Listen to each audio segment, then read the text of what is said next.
We've been helping a team in the US with their first little project by building a template for them.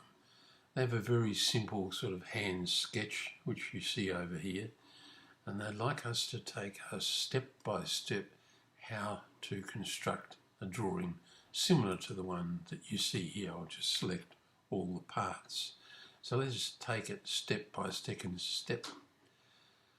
So let's take it step by step and see if we can reconstruct that drawing that I've rehearsed by putting up here. First thing to note is that there are some defined distances here on the hand sketch. There have been some distances I've measured. There's a line here 28 feet long, then a shorter line 16 feet and laterally 32. So you must draw full size and accurately. In a case like this, I would make sure that polar is on. That will force any lines I draw to either horizontal or vertical or at 45 degrees to it. And so let's see if we can put in this first line. It's 28 feet long. So I start the line command, draw a line. I could use an L shortcut for that. And we'll just start it approximately in this position. Remember that about here, we're going to recreate that drawing. Now, polar's on, so I can move in that direction, and you would then just type 28, because this is a US example and everything is measured in decimal feet. That's 28 feet, and you'll notice that a line goes in. It then goes across. If you look over here, it gets 16 feet on, still horizontally, so we just type 16 and hit enter. The new line that goes in just follows the orthogonal pathway, and now we have 32 feet across in that direction, so 32 and hit enter, and I'll stop at that point and enter. It's a good idea just to save the drawing at that point, so I just get into the habit of clicking save. You'll notice that the line here is pink and it's thick. That's just a convention that we use where we make the lines that constitute any structures on the site a bit heavier, and pink just happens to be the alternative, or the colour that we use, an alternative to the black. I'm drawing here with a white background in model space, and I could change if I wanted and go view and background colour, and I'll make it black. Some people like to draft that way. That's a little kinder on the eyes, but not so good for making little movies like this one. So I'll go view and I'll swing back to my white background. So there are a number of ways to change colour. If I pick that first line, and this is why it's very important to keep the properties box up, I can just check things here. The length 28 feet, 0.00. I can be very confident that that's been accurately drawn. I can change the colour by clicking up in here, and I can say I want magenta, and I can change the line weight here, and that line's been drawn with a thicker line. Let's pick 0.4 of a millimetre, and then right click and left click and unselect all. So I'll pick the original one, and it's set at 0.3. We've made it slightly bigger at 0.4. Can you see the advantage of the properties box while you are drawing? You just keep checking yourself as you are working.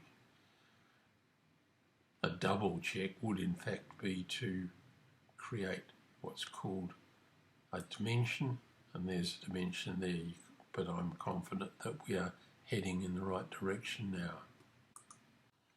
So we now have our first three lines in. I want to add a vertical line there and another vertical line here to continue and mark out the footprint. So I'm going to use the L shortcut for line, and I'm asked for the first point. Now we want to jump to the end. The first mistake beginners often make is they just indicate with the crosshair where the end of the line is. But it's far better to pick what is called O-snaps. There's an O-snap toolbar. I want to let gCADPlus do all the hard work. I'm saying find for me the end of that line, and notice how gCADPlus jumps to the end of the line. Like left click now and just move up like so, and I'll click, and I'll do the same over on the other side. This time I can right click and repeat the line command, and again we want to start at an end point and head down in this direction. We don't have the information on the little hand sketch as to how far that will go, so we'll just arbitrarily put it in. Now we have a series of, 3, 4 and 5 lines.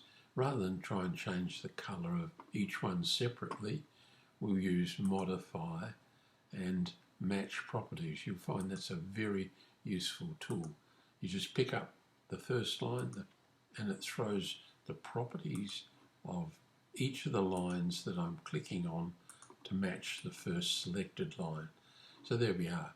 We have our accurately drawn house footprint.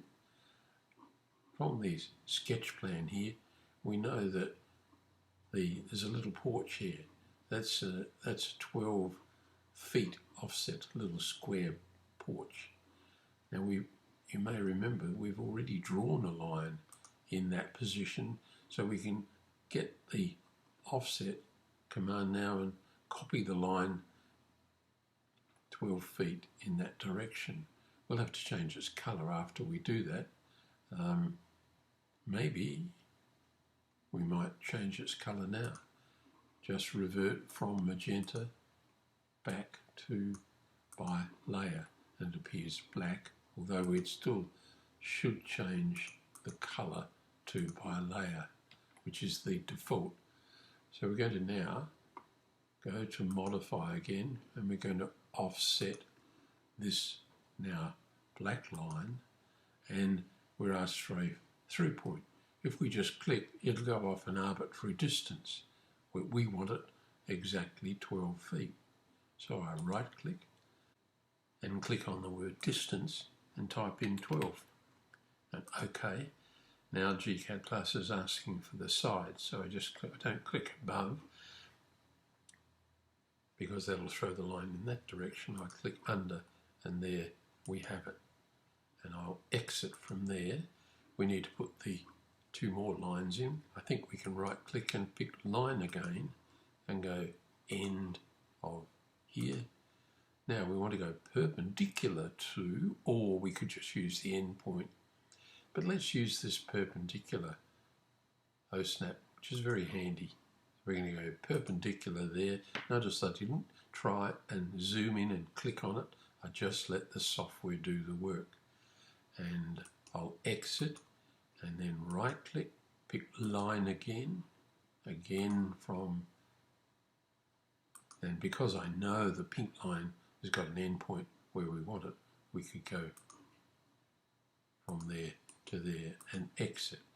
So there's our footprint of the house, there's our porch down, and the lines in through here are a hatch, just with parallel horizontal lines is the hatch pattern, but we tilt it by 45 degrees. Let's just see how that's done. I'll save because I'm going to go on with the drawing now, and I'll go draw, and I'll go hatch. And we need to make sure we've got an appropriate hatch pattern. It's using one called gCADPlus hatches pattern. I'd probably be inclined to change that to one called gCADPlus Imperial. Then we know we're dealing with a hatch pattern that suits the imperial environment, and we were then looking at a hatch pattern that was a series of lines. So I'm scrolling down, looking in alphabetical order, a series of parallel lines, and that was not the one we wanted. I picked mud and sand. So we want parallel lines. We want an angle of 45, and we're asked to select the entity or pick a point. So if I had closed that series of lines and made them into what's called a polyline, I could just pick those. But gCADPlus may well be smart enough if I say pick a point and click in the middle. Can you see it radiates out and creates its own boundary? If I now hit the Enter key, I come back here. Notice the density, 355. That's quite high. I'd always aim to be in around the 5 to 10 range, and we can get there by making this scale. We'll make it something like 30. That brings us down to 11, and we'll try that. So 45 degrees and OK. And in it goes. And we had a scale here of an angle of 45 and a scale of 10. You can even match properties of that hatch pattern to that pattern there. So we're progressing along in the design. We need to get maybe we've been given a distance from that point there to there of 20 feet 7 inches, but what we don't have is a sidewalk, and a sidewalk in the US will be probably a 3 feet wide path. But let's check that by saying I'm going to measure from the end of that one there perpendicular to the edge of a driveway, and it is in fact 3. Can you see that wasn't written on the sketch plan, but we're able to interpret the sketch ideas plan and get there.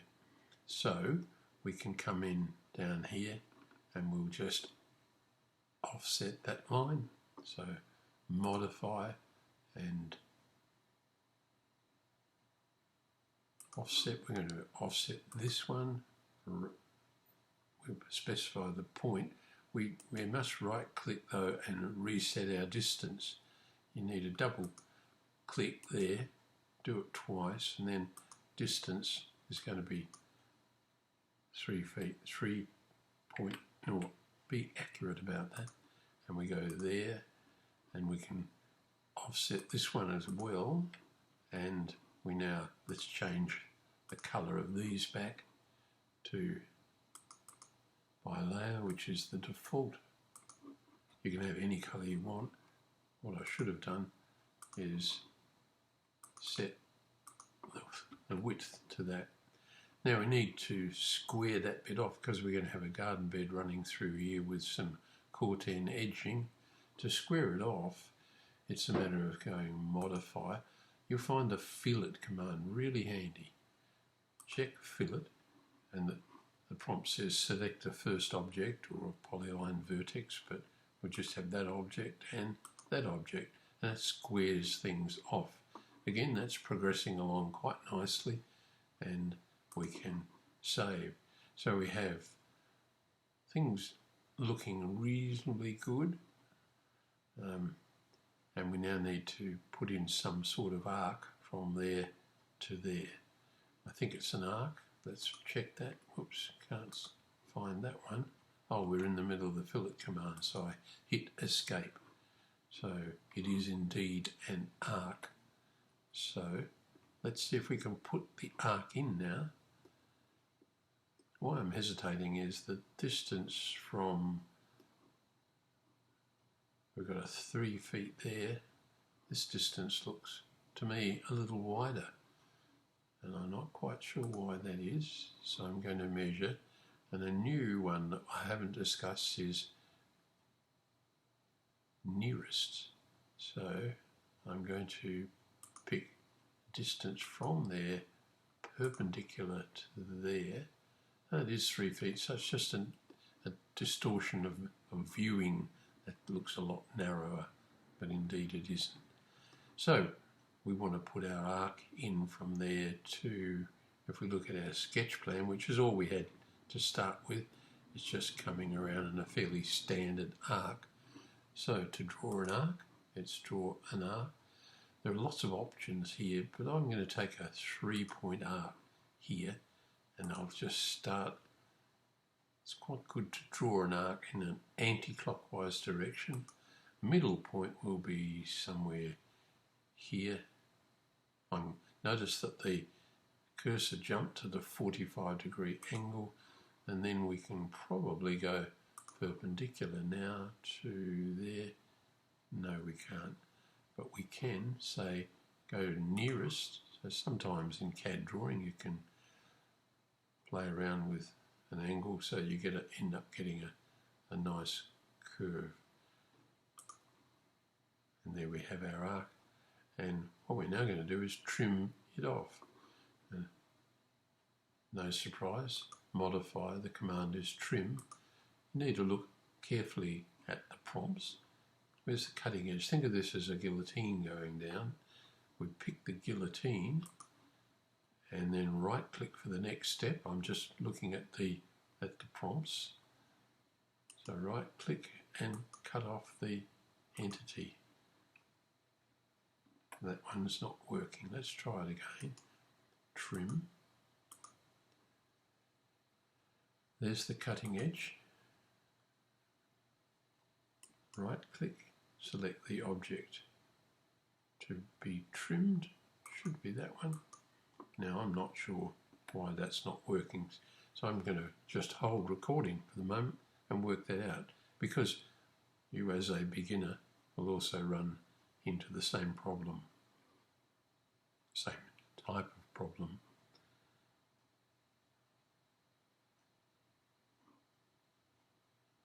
The same type of problem where you're puzzled. So I'm just going to pause. Well, of course, as is usual in computer-aided design, that was throwing me, but gCADPlus was doing exactly the right thing. The reason I say that is that we were very careful to put the end of the arc precisely on that horizontal line. We want to trim it off. In fact, the way to handle that is to just move the arc slightly inland, if you like. Now trim. It now crosses. We now have here's the object to trim, and the cutting edge can be that one there. You see it neatly trimmed it off, and I can just repeat that. The guillotine is going to be this line, and right click, and there we go. So you can see I was just rehearsing, trying to puzzle why didn't that work, and I'll now erase all of that. So we now have our arc garden in place.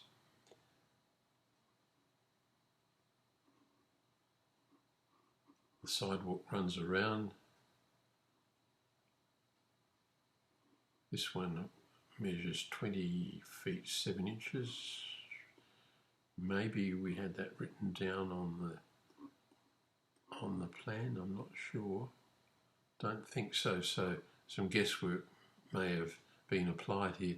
That shows you again the value of drawing your plan out thoroughly. We've got some information on how you do that, how you measure sites in our online landscape design program. So text we might put in, draw text. You have a number of opportunities. You can use single line or multi-line text. Here we just need single line text, and let's type in porch, and it'll go in whatever is the current style, and I'll click for its position, and then I move my mouse to get the appropriate height right. You can save time by having put the text in by just copying it, and you copy the text by a base point like so, then pick it, come over to this useful properties box, click in here for porch, and now it's sidewalk, and hit enter. So I hope you can see we're moving along nicely. We have a whole series of template symbols here already tagged to Rosa Ceate, the double knockout rose. This one is a buxus, and this one is a river birch. So we have a whole series of symbols that we can just drag into position. But the next curly, no pun intended, is curly stages to put in a nice flexible curving line, and we're going to do that with the polyline command. And let's take a break and come back in a moment. The next drafting task is to put that sidewalk information in. Let's imagine that the sidewalk is 3 feet wide, so we can get one edge of it quite simply by using modify and offset. We pick the object to offset, right click, distance is left at our 16. We need a new through point and set the distance now to 3 feet and indicate the side. So we've offset that, and we want to do the same here. So we offset that one across there, and we can exit from there.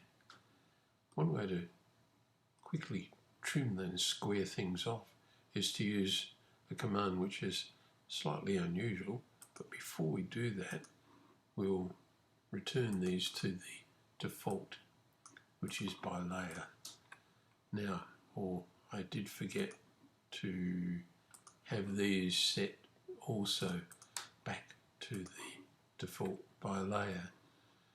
Now, we can modify, and the fillet command has a default of set to 0, and the prompt says select the first object. So we're going to fillet this corner. Can you see it neatly squares things off? And I can exit, and we'll save our file. Next thing, we might put some text in at this point. So draw text is quite straightforward. Single line or multiple line, we just need some single line text. We'll put in porch, drop it down and just set its height by indicating. We can then select it and then copy it and pop it over here and change that text. And you see how important it is to use that properties box. We're going to change this to sidewalk and OK that.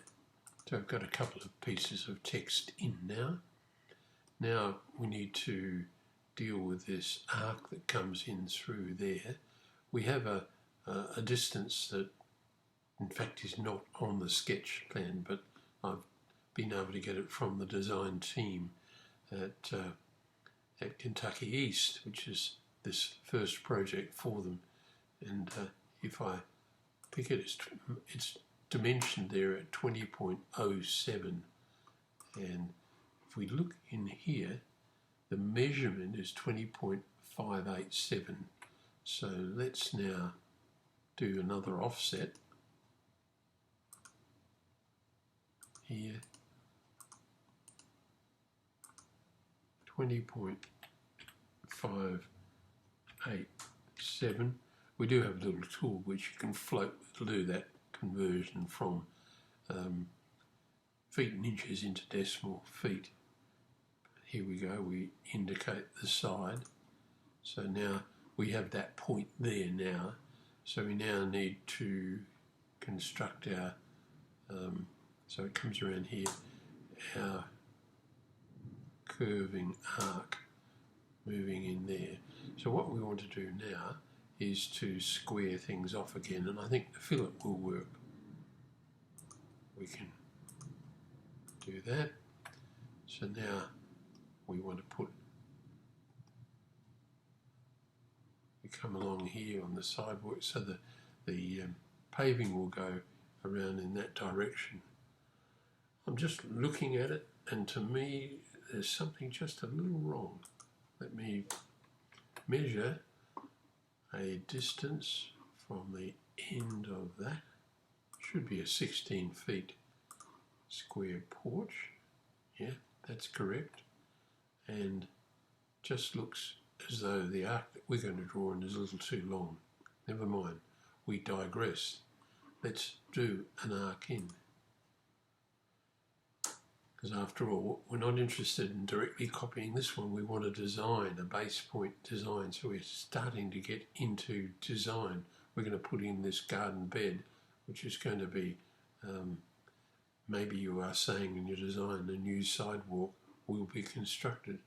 So it's an arc. It's going to start at that point there.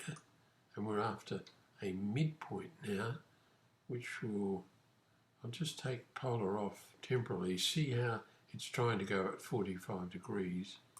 I may not quite want that.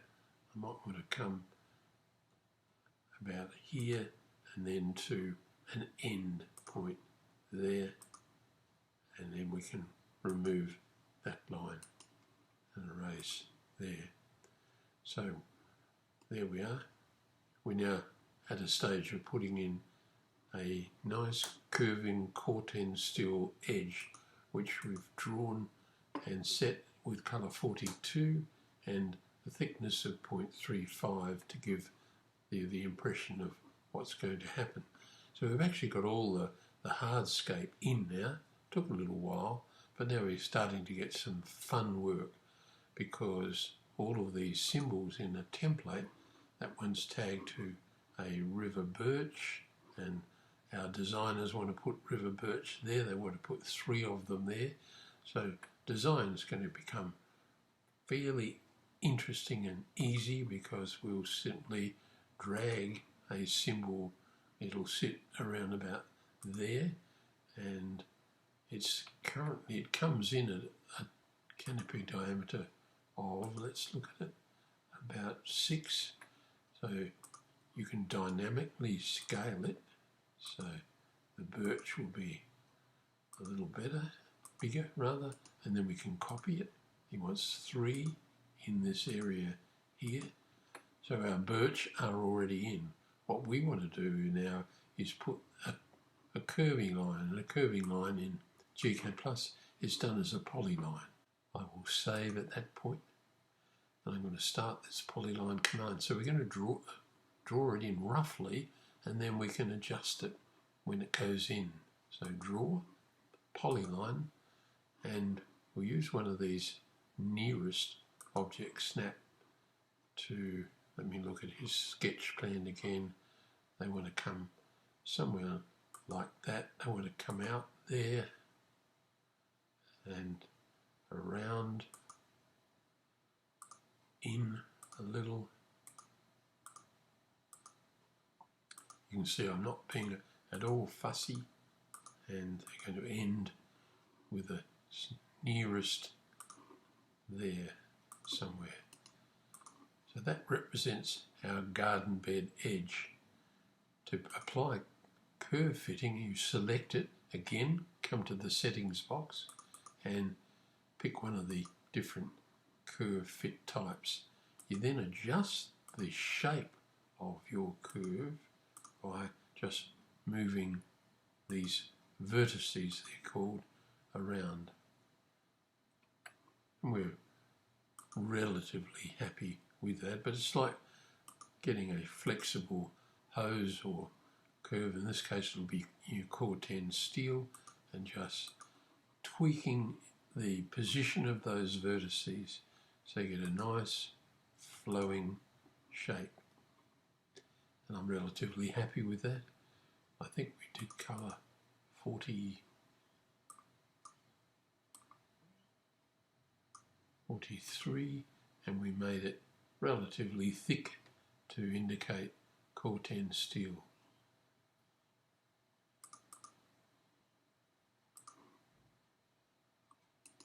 And unselect all. So there we are, we're starting to do our garden design. I'm just looking at the sketch plan. I don't think I need to go into a huge amount of detail, but we we look at this one here, that's there's some knockout roses and they run across the porch. Not a Porsche, can't fit a Porsche in there. So we just move this one into position, and there are 10 of those running through there. Now, most roses I think would probably be put in a formal line, but we can pick it, copy it.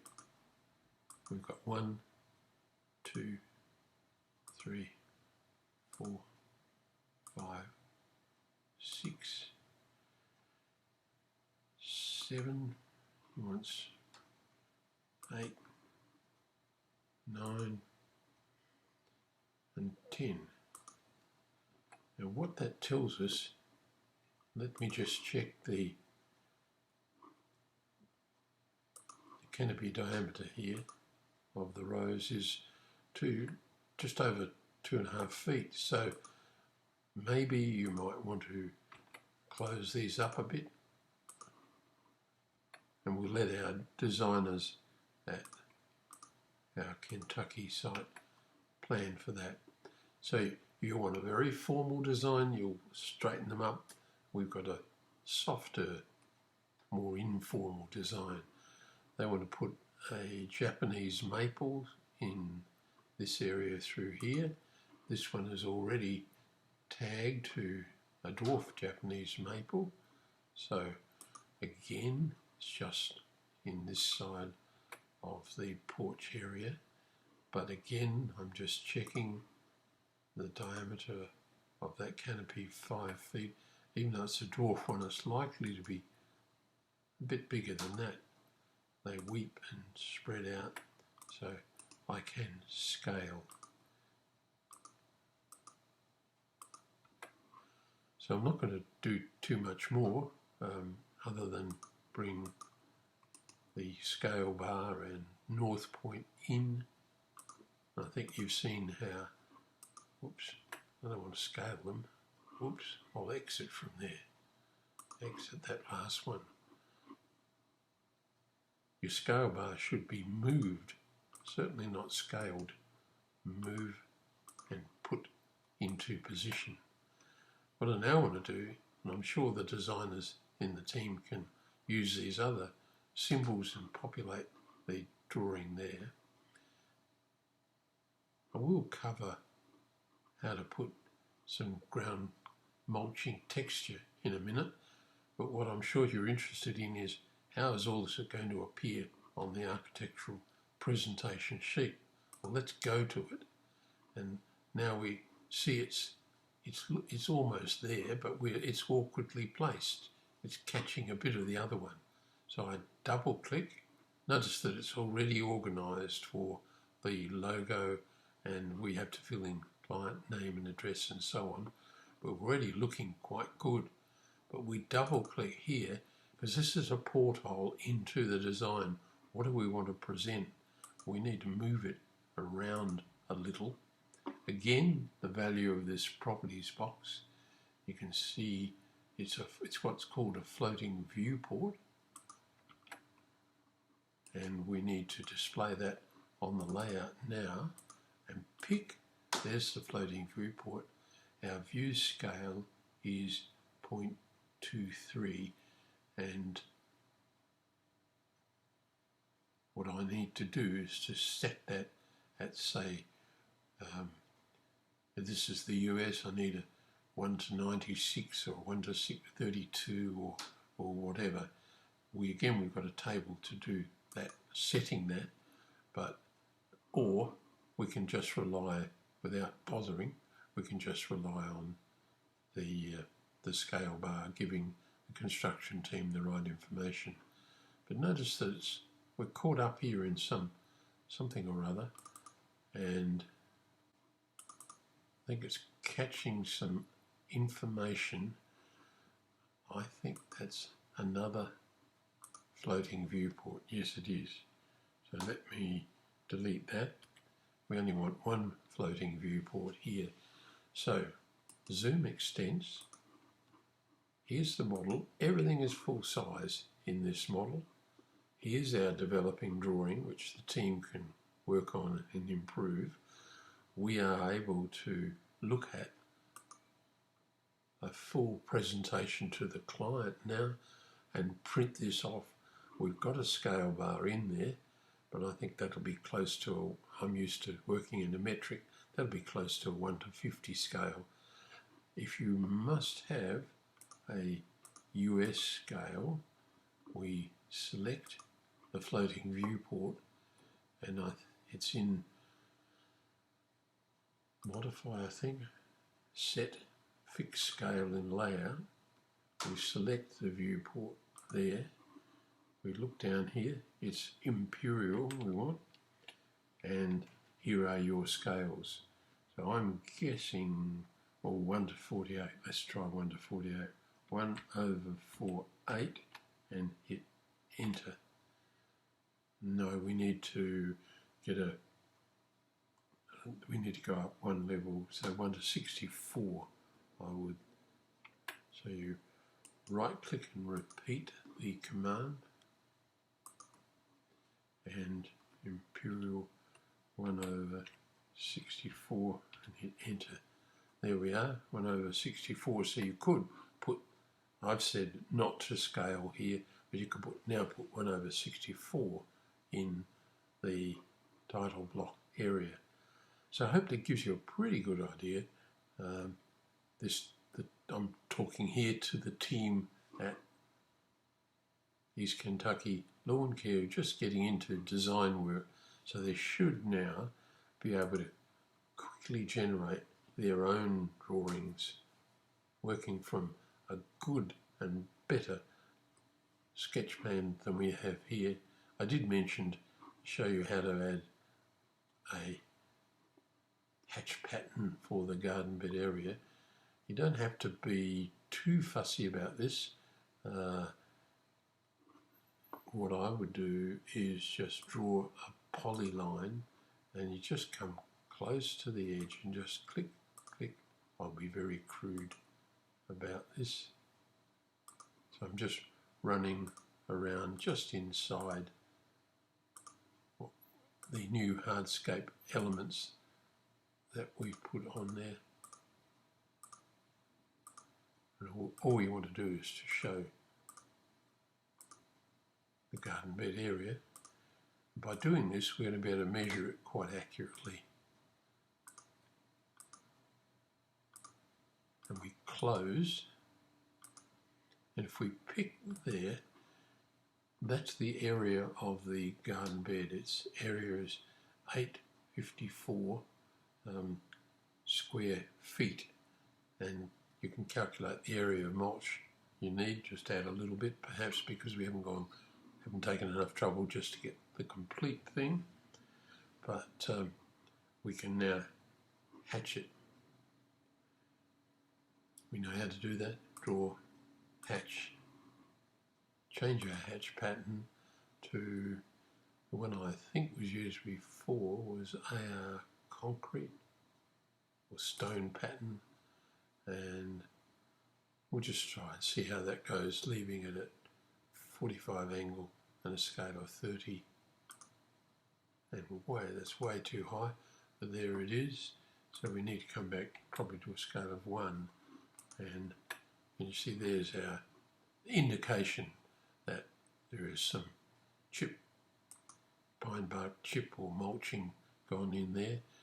You could set a colour for that, and let's pick colour, and we'll go to true colour, because what we want is some sort of yellowy, browny, typical colour for a mulch, and we'll OK that. And then all we need to do is set the properties of this polyline such that it's filled, and I'm going to send it to the back. Tools, send it to the back. So I'd be quite confident now that my team at East Kentucky Lawn Care can now develop their own designs and get them neatly done. Their skill level will improve as time goes by. So I hope that helps them and helps some other people working in the US with just their first drawing.